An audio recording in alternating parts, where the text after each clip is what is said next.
നമസ്തേ. ജയകുമാർ പരമേശ്വരൻ. നമുക്കറിയാം, ഈ നവഗ്രഹങ്ങളിൽ ഓരോ ഗ്രഹങ്ങളും നമുക്ക് അനുകൂലം അല്ലാതെ വരുന്ന സാഹചര്യത്തിൽ പല വിധത്തിലുള്ള ബുദ്ധിമുട്ടുകളും പ്രശ്നങ്ങളും ദുരിതങ്ങളും നമ്മൾ അനുഭവിക്കേണ്ടി വരാറുണ്ട്.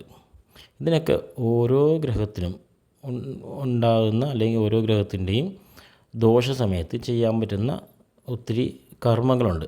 ഗ്രഹശാന്തി കർമ്മങ്ങളൊക്കെ ഉണ്ട്.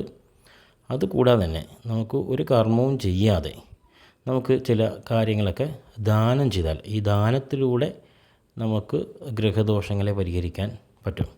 ഇപ്പം ഒന്നാമതായിട്ട് നമുക്ക് ആദിത്യ ഗ്രഹം അനുകൂലമല്ലാതായാൽ അല്ലെങ്കിൽ ആദിത്യ ഗ്രഹത്തിൻ്റെ ദോഷം ഉണ്ടാകുന്ന അവസ്ഥയിൽ നമുക്ക് വസ്ത്രങ്ങളിൽ കാവി നിറത്തിലുള്ള വസ്ത്രങ്ങൾ ദാനം ചെയ്യുകയോ ശർക്കരയോ അല്ലെങ്കിൽ ഗോതമ്പ് എന്നുള്ള ധാന്യം അല്ലെങ്കിൽ ചെമ്പ്, മാണിക്യം, രക്തചന്ദനം,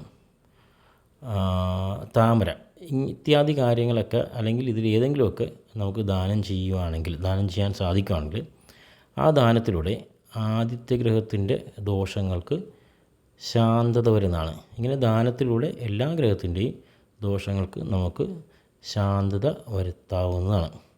നന്ദി, നമസ്തേ.